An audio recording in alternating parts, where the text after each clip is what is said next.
Hoje também, esse culto de celebração, quero repartir com toda a igreja uma mensagem que essencialmente é uma continuação do que falamos no último domingo. Não sei quantos estavam aqui no último domingo. Falamos sobre como ter certeza de que você é salvo, de que você nasceu de novo. Falamos um pouco sobre isso, utilizando o capítulo 8 da carta de Paulo aos Romanos. E nesta noite nós também falaremos sobre salvação, porém em um outro texto do apóstolo Paulo. E o tema da mensagem nesta noite é da morte para a vida. E por isso convido você, por gentileza, a abrir comigo a sua Bíblia na carta de Paulo aos Efésios, capítulo 2, a partir do primeiro versículo. Da morte para a vida. Efésios capítulo 2, do verso 1 em diante. Todos encontraram? Amém? Assim diz a palavra de Deus. Ele lhes deu vida quando vocês estavam mortos em suas transgressões e pecados, nos quais vocês andaram noutro tempo, segundo o curso deste mundo, segundo o príncipe da potestade do ar, do espírito que agora atua nos filhos da desobediência. Entre eles, também nós todos andamos no passado, segundo as inclinações da nossa carne, fazendo a vontade da carne e dos pensamentos, e éramos por natureza filhos da ira, como também os demais. Mas Deus, sendo rico em misericórdia, por causa do grande amor com que nos amou, e estando nós mortos em nossas transgressões, nos deu vida juntamente com Cristo. Pela graça vocês são salvos. E juntamente com Ele, nos ressuscitou e com Ele nos fez assentar nas regiões celestiais em Cristo Jesus. Deus fez isso para mostrar nos tempos vindouros a suprema riqueza da sua graça, em bondade para conosco em Cristo Jesus. Verso 8. Porque pela graça vocês são salvos, mediante a fé. E isto não vem de vocês, é dom de Deus, não de obras, para que ninguém se glorie. Pois somos feitura dele, criados em Cristo Jesus, para boas obras, as quais Deus de antemão preparou para que andássemos nelas. Apenas até aí. Feche seus olhos por um instante. Pai, esta é a tua santa palavra, e com muita alegria, Deus, com muita gratidão no coração, nós celebramos a tua presença em nossas vidas, Pai, reconhecendo que foi o sacrifício do teu Filho amado, Jesus, que nos arrancou da morte e nos trouxe de volta à vida, Pai. Que nesta noite a tua salvação esteja cada vez mais evidente, mais nítida, mais tangível em nossas vidas, Pai, porque sabemos que tudo isso é obra da tua graça, Senhor. É favor que nós não merecemos, mas sabemos que o Senhor é gracioso, é amoroso. Que nessa noite, Pai, o nosso coração seja mais uma vez aquecido pela tua verdade, que a nossa esperança seja renovada, e que o Senhor seja o centro de todas as coisas, Pai. Que nessa noite todos os olhos sejam voltados para o Senhor, Pai, porque nós estamos aqui por tua causa, Jesus. Tu és o motivo, tu és o centro desse culto, Deus. E que o nosso coração esteja prostrado na sua presença. Assim oramos, para a tua glória, em nome de Jesus. Amém e amém. Da morte para a vida. Existem momentos que algumas pessoas se aproximam de mim e dizem o seguinte: André, elas perguntam para mim assim: Douglas, eu tenho uma notícia boa e uma ruim para você. Qual você quer ouvir primeiro? Não sei se isso acontece com você ou é só comigo, mas geralmente isso acontece. E na maioria das vezes eu tenho por hábito ouvir primeiro a notícia ruim, para depois ouvir a notícia boa, porque eu prefiro começar chorando e terminar sorrindo do que o contrário. Eu prefiro primeiro passar pela turbulência e depois receber consolo do que inverter essa ordem. Então comigo geralmente acontece dessa maneira. E eu estou dizendo isso porque nessa noite eu vou fazer algo semelhante. Nessa noite eu quero repartir com toda a igreja pelo menos 3 notícias. A diferença é que a primeira é horrível. A primeira notícia é detestável, é péssima. Mas as 2 últimas são muito boas. Muito boas. Então, não se assuste agora no primeiro momento do sermão. Não vá embora. Começa com a notícia ruim, mas termina com notícia boa. Assim é a história da palavra de Deus. Se você ler o último capítulo da Bíblia, vai dar bem para quem está em Jesus. Então eu quero começar nessa noite já compartilhando, sem enrolação alguma, a primeira notícia, que é terrível. E a primeira notícia diz que o ser humano é um pobre pecador. Como assim, pastor? Que coisa agressiva. Que afronta. Não. É isso que a palavra de Deus nos ensina. O ser humano é um pobre pecador. E nos dias de hoje é muito difícil falar sobre pecado, porque, como eu disse recentemente, nós estamos inseridos numa cultura tão positivista, tão good vibes, que para algumas pessoas é quase uma ofensa falar de pecado. E por quê? Porque as pessoas não estão dispostas a reconhecerem que são pecadoras. As pessoas geralmente pensam que o problema é sempre o outro. O problema é o governo. O problema são as autoridades. O problema está lá naquela família. O problema é o meu cônjuge. O problema é o meu vizinho. O problema é o meu chefe. E muitos não têm coragem de bater no peito e dizer: olha, o problema está em mim. O problema está nesse meu coração cheio de pecados. É aqui que está o problema. Isso não é de agora. Isso não é uma moda da pós-modernidade. Isso aí acontece lá desde Gênesis, capítulo 3, quando o pecado entra no mundo. Lembra da história onde Deus chega para Adão e fala: Adão, por que você comeu do fruto da árvore que eu disse para não comer? O que Adão fez? Ele reconheceu o pecado? Não, foi a mulher que o Senhor me deu. Foi ela. Aí Deus chega para Eva, por que você comeu do fruto e deu ao seu marido? Não, foi a serpente que me enganou. É sempre o outro. Mas ninguém reconhece. Não, eu errei, eu pequei, eu caí. Então, se as pessoas têm dificuldade de reconhecer isso, não tem problema, a Bíblia reconhece isso por nós. Romanos capítulo 3, Paulo diz: todos pecaram e carecem da glória de Deus. E esse mesmo Paulo, quando escreve aos Efésios, no capítulo 2, ele nos apresenta um retrato da condição humana sob os efeitos do pecado. Então, por qual motivo a notícia de que o ser humano é pecador é tão ruim assim? Quais são os efeitos do pecado na humanidade? O que é que de fato o pecado provocou em nós? Então, dentro dessa notícia triste, primeiro eu vou dizer que o pecado ele provocou na humanidade o que podemos chamar de morte espiritual. No verso 1, Paulo diz: ele lhes deu vida quando vocês estavam mortos em suas transgressões e pecados. Não é à toa que em Romanos capítulo 6, Paulo diz que o salário do pecado é a morte. Então, não nos resta dúvidas de que o pecado nos trouxe morte espiritual.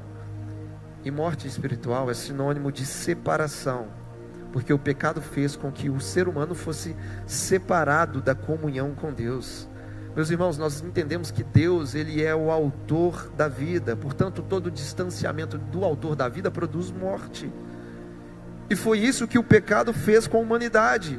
Por conta do pecado original, que é o pecado de Adão, o nosso ancestral comum, a raça humana foi separada da comunhão de Deus.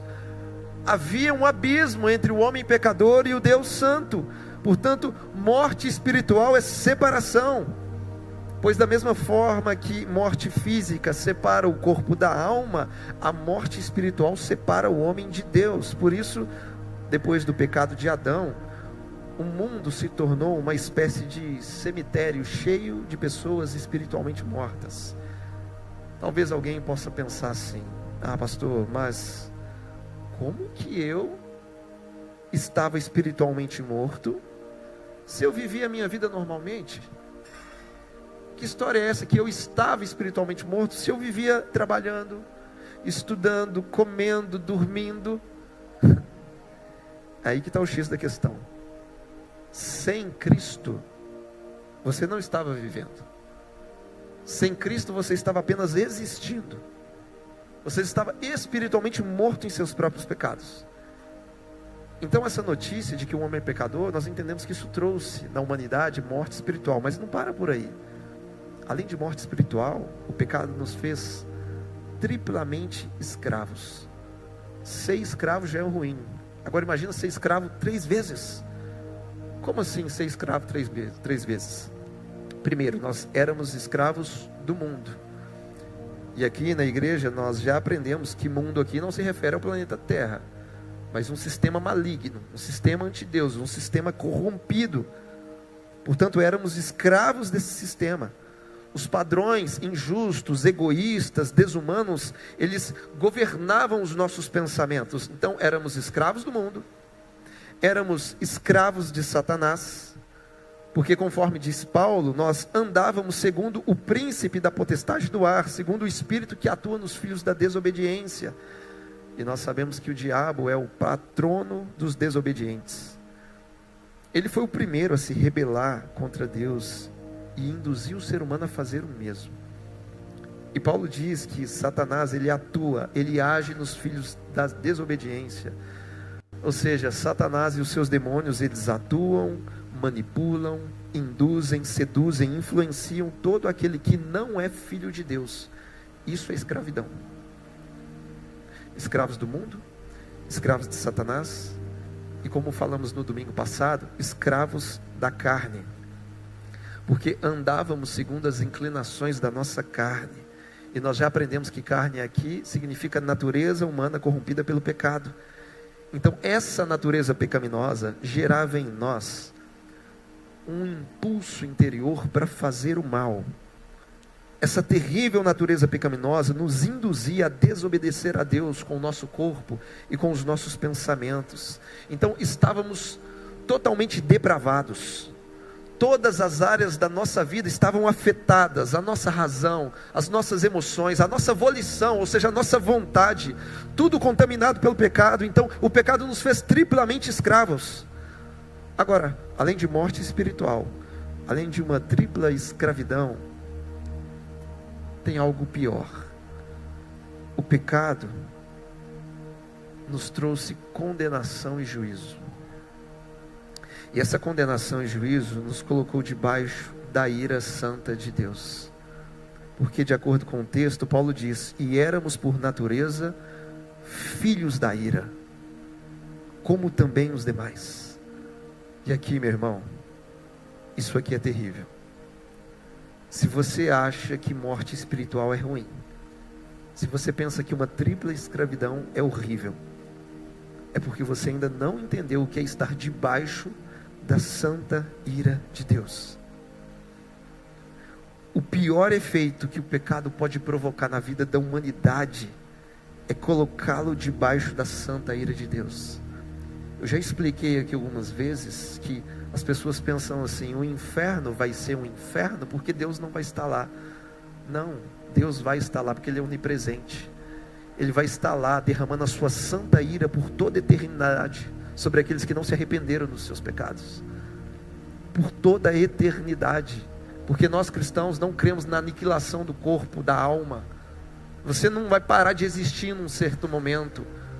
A eternidade é real para quem está em Cristo e para quem não está em Cristo, mas a diferença é abismal. Então não existe consequência pior do que essa, de estarmos debaixo da santa ira de Deus. E Paulo, em Romanos capítulo 1, ele vai dizer que a ira de Deus se revela do céu contra toda impiedade e injustiça dos seres humanos. Então, qual é a notícia triste?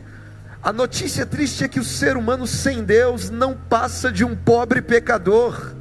Sem Deus, o ser humano está espiritualmente morto. Sem Cristo, o ser humano é escravo do pecado. Sem Jesus, o ser humano está debaixo de ira, de juízo, de condenação. A pior notícia que um ser humano pode receber não é quando ele perde um emprego, não é quando o time do coração perde, não é quando a sua namorada termina com você. A pior notícia que um ser humano pode receber é a seguinte: olha, longe de Deus você é um pobre pecador, e no dia do juízo a ira de Deus vai ser derramada sobre a sua vida. Essa notícia péssima deveria, no mínimo, provocar temor dentro de nós. Deveria nos fazer refletir de como temos vivido a nossa vida. Nós que fomos salvos por tão maravilhosa graça, nós que fomos livres dessa ira santa, e hoje em Cristo temos paz com Deus. Então, meus irmãos, essa é a primeira notícia, uma péssima notícia, como eu disse.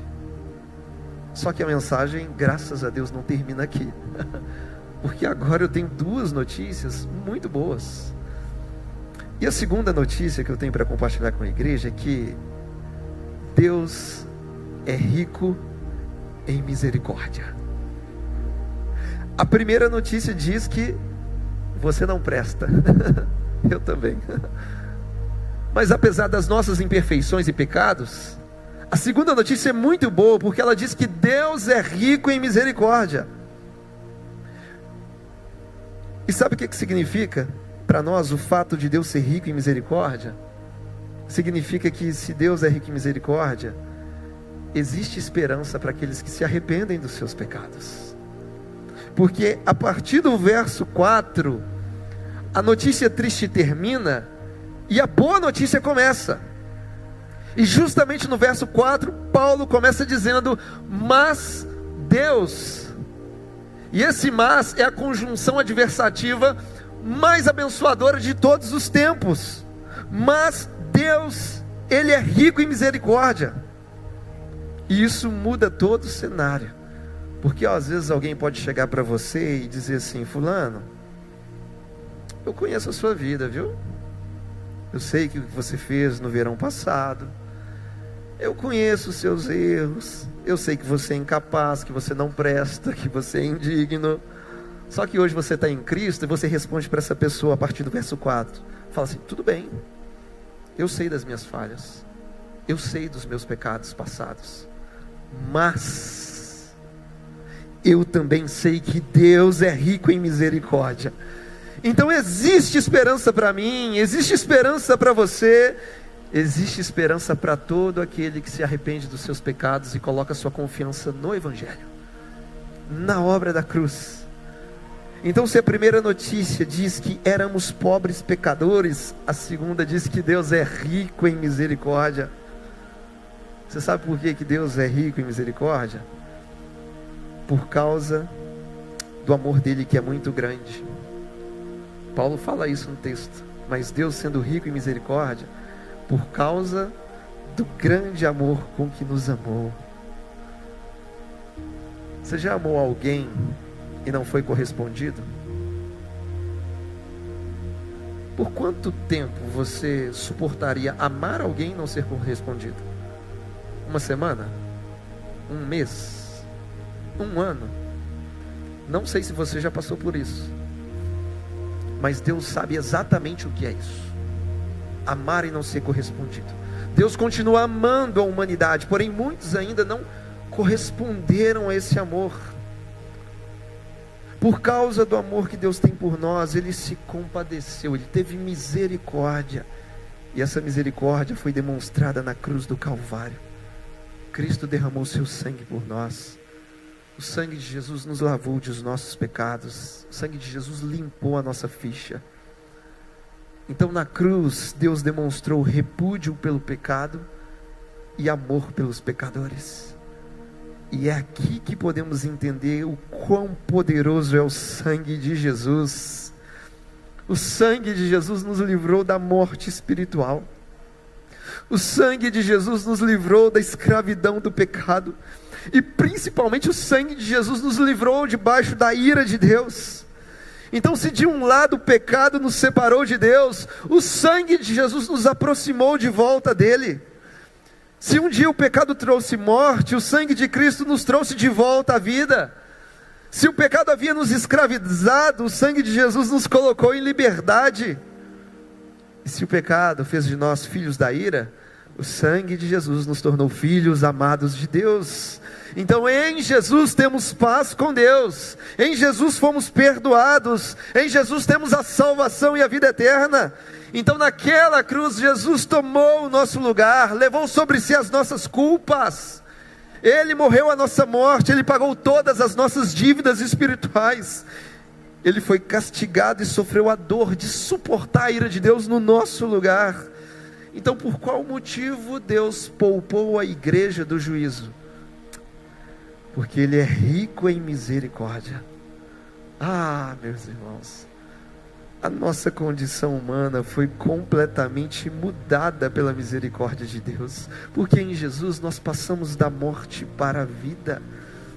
Jesus nos transformou de uma natureza existente para uma natureza vivente. Ele nos vivificou.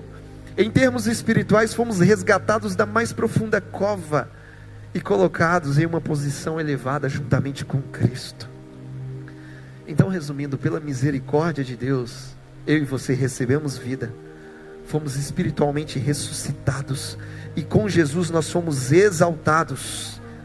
Portanto, agora nós, os que cremos, estamos vivendo em união espiritual com Cristo. Paulo fala isso. Portanto, tudo aquilo que sucede ao noivo, que é Jesus, tem um efeito imediato na vida da noiva, que é a igreja. Porque se por um lado com Cristo fomos crucificados e sepultados, por outro também com Cristo fomos vivificados, ressuscitados e assentados nas regiões celestiais. Por isso que nessa noite você está fisicamente sentado nesta cadeira, mas espiritualmente você está unido com Cristo, representado por Ele nas regiões celestiais. E isso é maravilhoso, porque recebemos de graça. Então a notícia primeira diz que o ser humano não passa de um pobre pecador. Mas a segunda notícia nos enche de esperança, que Deus é rico em misericórdia. E como se não bastasse, ainda tem uma terceira notícia, que também é maravilhosa. A terceira notícia nos diz que Deus é rico em graça. Pastor, mas espera aí, rico em misericórdia, rico em graça, qual que é a diferença de graça e misericórdia? Eu já disse uma vez, misericórdia fala daquilo que nós merecemos e não recebemos. Graça fala daquilo que nós não merecemos, mas recebemos. Vou repetir. Misericórdia fala daquilo que nós merecemos. O que é que nós merecemos? Nós merecemos o inferno. Nós merecemos a ira de Deus. Merecemos, mas não recebemos. Isso é misericórdia, Deus nos poupando daquilo que a gente merece. Graça é aquilo que a gente não merece. A gente não merece o perdão de Deus, a gente não merece a salvação, não merece a vida eterna, mas Deus é gracioso e Ele nos concede por meio de Cristo. A diferença básica entre graça e misericórdia. E a terceira notícia nos diz que Deus é rico em graça, riquíssimo. E eu começo dizendo que salvação é pela graça, porque a partir do verso 8 ele diz: porque pela graça vocês são salvos, mediante a fé. Isso não vem de vocês, é dom de Deus, não de obras para que ninguém se glorie. Salvação é pela graça de Deus. Salvação não é pelas nossas boas obras. Portanto, a salvação não é uma recompensa pelo que a gente faz. Salvação é algo que Cristo conquistou por nós e nos deu de graça. Por isso que Paulo diz que salvação é dom de Deus. No Novo Testamento nós temos muitas listas de dons espirituais, mas quando se trata de salvação, o único que tem esse dom é Cristo, é o próprio Deus. Salvação é dom de Deus, é um presente que Deus deu à igreja. Então entenda isso, não existe nada que você possa fazer, Não existe nada que você possa oferecer que te torne merecedor da salvação. É pela graça. Ah, pastor, a única forma de ser salvo é pela graça de Deus mediante a fé em Jesus? Sim, é isso mesmo. Ué, pastor, e se eu tentar encontrar salvação por outros meios, eu vou conseguir? Não. Com toda sinceridade, você não vai conseguir. Tá bom, pastor, e se a partir de agora eu tentar ser bonzinho, não falar mentiras e fazer tudo certinho, aí eu vou merecer a salvação? Não, não vai. Ah, pastor, então e se eu a partir de agora ajudar as pessoas e fazer obras de caridade? Então aí eu vou ser salvo, vou merecer? Não, também não vai. Já sei, pastor. Se eu parar de assistir futebol aos domingos só para levar minha sogra para passear, aí eu vou ser salvo, porque uma obra boa como essa tem que estar cheio do Espírito Santo para deixar de ver futebol para levar a sogra para tomar sorvete. Aí eu vou ser salvo. Não, nem se você fizer essa loucura, não. Pastor, então se eu participar das campanhas, das correntes de 7 semanas poderosas, aí eu vou ser salvo? Não, não vai ser salvo. E se eu for naquele lugar que oferece um copo de água ungido, aí se eu tomar um gole daquela água eu vou ser salvo? Não, você também não vai ser salvo. Ah, já sei, pastor. Então, e se eu frequentar 5 religiões ao mesmo tempo? Porque não é possível que 5 religiões não vai dar conta de me salvar. Vou juntar todas elas. Vou frequentar 5 religiões. Segunda eu tomo um passe, terça eu tomo um banho de sal grosso, quarta eu vou na paróquia, quinta eu vou no culto e sexta-feira eu tomo um chá de Santaime. Agora eu vou ser salvo. Nada disso, meus irmãos. Paulo diz que somos salvos pela graça mediante a fé em Jesus. Não é uma religião que te salva. Nem se você for da religião evangélica, não é a religião que te salva. O que te salva é uma pessoa, Jesus Cristo. Não somos salvos por nossas boas obras, mas somos salvos pela boa obra de Cristo na cruz do Calvário, para que ninguém se glorie. Portanto, não existe um ser humano sequer que possa se orgulhar, se dizendo merecedor da salvação e da vida eterna. Então, não é o que você faz de bom que vai te garantir a vida eterna. O que te dá a vida eterna é a confiança no que Jesus já fez por você. Porque salvação não pode ser conquistada pelos homens. Salvação não pode ser comprada com o seu dinheiro. Salvação não é fruto de merecimento, não é uma recompensa por nossas obras. Salvação é um presente de Deus. É dádiva que Deus graciosamente concede àqueles que colocam a sua fé unicamente em Jesus. Então, como eu sempre digo, coloque isso no seu coração. Os seus méritos não podem te salvar. As religiões, você pode frequentar 10, 15, 20 religiões, juntando todas elas, elas não vão conseguir te salvar. As coisas certas que você já fez na vida também não podem te salvar. Suas obras de caridade não podem te salvar. Os seus títulos e diplomas não podem. O seu dinheiro não pode. O único que tem poder para nos salvar é Cristo Jesus. Ou é Cristo, ou é nada. E tem mais. Paulo diz que somos salvos pela graça, mediante a fé. Então é salvação pela graça e justificação pela fé. E não é qualquer tipo de fé. Não é fé na fé. Não é fideísmo, não é fé nos ídolos, não é fé nos nossos méritos, não é fé num ritual, não é fé numa confissão positiva, não, é a fé em nosso Senhor e Salvador Jesus Cristo. Por isso que Jesus disse: eu sou o caminho, eu sou a verdade, eu sou a vida, e ninguém vem ao Pai senão por mim. Então, mais uma vez eu digo, salvação não é uma recompensa pelo que a gente faz. Salvação é algo que Cristo conquistou por nós e nos deu de graça. É um presente de Deus, é dom de Deus. Então a graça nos faz entender que Deus um dia olhou para nós e disse: você é pecador, você não merece o meu perdão, você não merece a salvação, você não merece a vida eterna, mas como eu sou um Deus gracioso, em Cristo eu te dou tudo isso. Em Cristo eu te perdoo, em Cristo eu te salvo, em Cristo eu te dou a vida eterna, porque eu sou rico em graça. Por isso que salvação não pode ser comprada. Você pode ter todo o dinheiro do mundo, não pode ser comprada, porque ainda que você tenha todo o dinheiro do mundo, ainda assim você vai ser pobre demais para conseguir comprar, e Deus rico demais para precisar vender. Ele não precisa de nós, mas Ele é gracioso. Pastor, eu entendi que é uma boa notícia, que a salvação é de graça, eu não tenho que fazer um sacrifício, porque o sacrifício já foi feito. Eu já entendi isso, e que eu não preciso fazer boas obras para ser salvo. Então isso significa que agora que eu fui salvo, pastor, eu nem preciso mais fazer boas obras? Opa! Não é exatamente isso que Paulo está dizendo. Ele disse que você não precisa fazer boas obras para ser salvo. Mas uma vez que você já ganhou a salvação de graça, a Bíblia ordena que você viva em boas obras.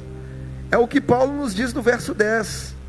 Porque primeiro ele disse que não é por obras a salvação, para que ninguém se glorie. Mas quando chega no verso 10 ele fala: pois somos feitura dele, criados em Cristo Jesus para boas obras, as quais Deus de antemão preparou para que andássemos nelas.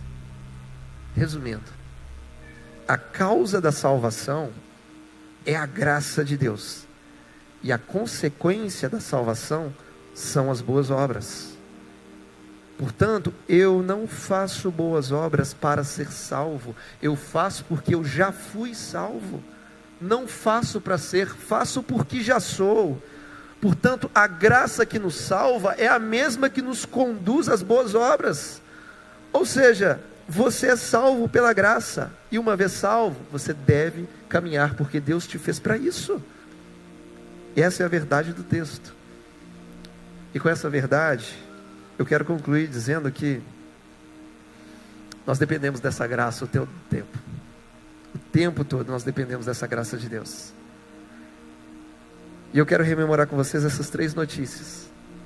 A primeira notícia diz que o ser humano sem Deus está perdido. O ser humano sem Deus é um pobre pecador.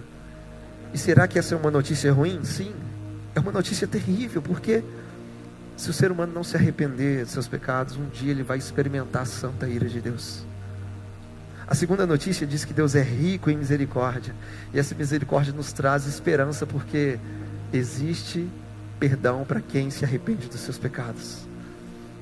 E por fim, reconhecemos no texto que Deus é rico em graça, porque salvação não é fruto dos nossos méritos, dos nossos acertos, porque se dependesse da gente, a gente estava lascado. Salvação é um presente que Deus nos dá de graça. E eu não sei se você sabe, mas a palavra evangelho significa boa notícia. Mas boa notícia de quê, pastor? Boa notícia de salvação. A mensagem do evangelho nos diz que Deus, por meio de Jesus, salva pecadores, como eu e você. Por isso eu quero encerrar dizendo que em Cristo a notícia é tão boa, a notícia é tão incrível, uma notícia tão maravilhosa, a notícia do evangelho, que ela supera qualquer notícia triste do seu passado. Não conheço a sua história, não conheço as suas feridas, eu não sei o que aconteceu com você, eu não sei dos seus erros. O que eu sei é que a notícia do evangelho, ela é tão incrível que ela supera qualquer notícia triste que você viveu até então. Ela supera em muito.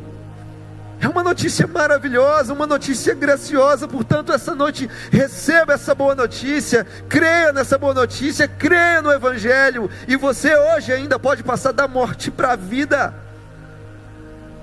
Por isso Paulo nos diz que se com a boca você confessar Jesus como Senhor, e no seu coração você crê que Deus o ressuscitou dentre os mortos, você será salvo. Por isso Jesus disse: o tempo está cumprido, o reino de Deus está próximo. Portanto, arrependam-se e creiam no evangelho. Arrependam-se e creiam no evangelho. porque só o Evangelho nos tira dessa condição de morte espiritual. Só o Evangelho nos livra da escravidão do pecado, da escravidão desse sistema contaminado, da escravidão da nossa carne. Só o Evangelho nos livra da santa ira de Deus. Somente o Evangelho nos coloca em paz com o Criador de todas as coisas, porque só Jesus é o caminho, só Jesus é a verdade, só Jesus é a vida, e não existe nenhum outro mediador entre Deus e a humanidade a não ser Cristo Jesus. Somente em Jesus podemos desfrutar dessas duas boas notícias: da misericórdia de Deus e da sua infinita graça. Somente por meio de Cristo. Não existe outro caminho. Não existe uma religião. Não existe uma alternativa. Ou é Jesus, ou é nada. Se você puder, fique de pé no seu lugar. Feche seus olhos. Ou é Cristo, ou é nada. Só há um caminho que nos leva ao Pai. Só há um caminho que nos livra da escravidão do pecado. Só há um caminho que nos livra da ira de Deus. Só há um caminho que nos livra, nos tira da morte espiritual. Só há uma pessoa que transforma o nosso ser. Essa pessoa é Jesus. Essa pessoa é Cristo Jesus. Por isso, nessa noite, eu te convido a repetir comigo uma oração dizendo: Senhor meu Deus, nesta noite eu ouvi a Tua palavra e ela gerou fé em meu coração. Por isso agora, Senhor, crendo na Sua misericórdia, eu me arrependo dos meus pecados, eu me arrependo do meu passado. Eu creio com o coração e declaro com a minha boca que Jesus Cristo é o meu Senhor e meu Salvador. Por isso, ó Deus, escreve o meu nome no livro da vida, porque nesta noite eu faço uma aliança com o Senhor. Amém. Amém. E ainda com seus olhos fechados, no seu lugar, se você entendeu que essa oração é para você, se você se identificou com essa oração, entregando a sua vida a Cristo, eu queria que você levantasse a sua mão bem alta aí no seu lugar.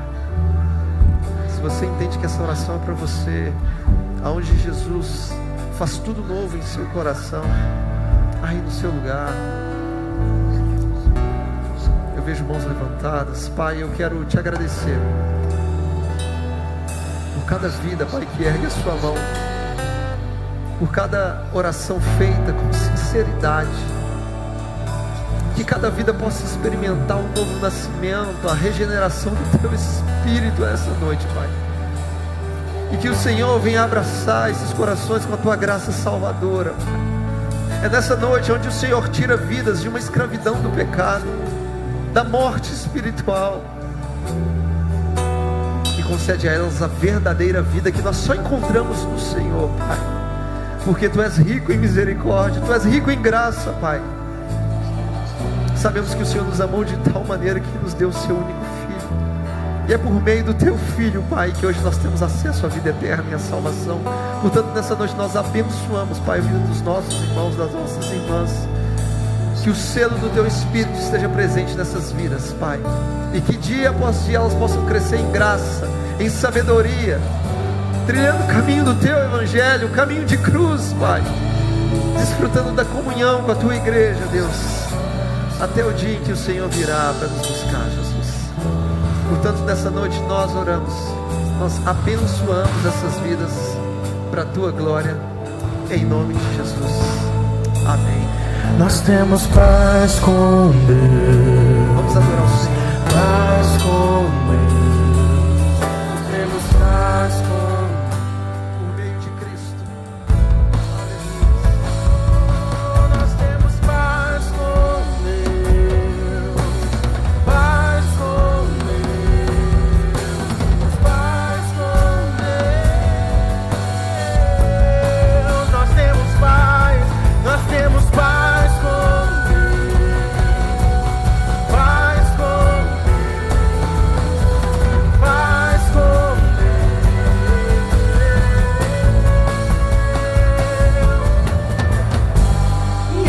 aquele fio que se rompeu da minha alma até a Deus. O sangue santo costurou, fiz bênçãos de amor. E agora um homem feito eu pode no homem ver a Deus. Te faz viver, andar e ser, me fez amigo em ser. E aquele fio que se rompeu da minha alma até a Deus. O sangue santo costurou, fiz bênçãos de amor. E agora o homem feito eu pode no homem ver a Deus. Te faz viver, andar e ser, me fez amigo em seu meio. Obrigado, Jesus. Obrigado, Pai. Obrigado. Obrigado pela tua graça. Obrigado pela tua misericórdia, Deus. Aleluia. Glória a Deus. Glória a Deus. Quantos têm certeza da vida eterna? Glória a Deus por isso. E você recebeu a vida eterna por quê? Porque você é bonitinho?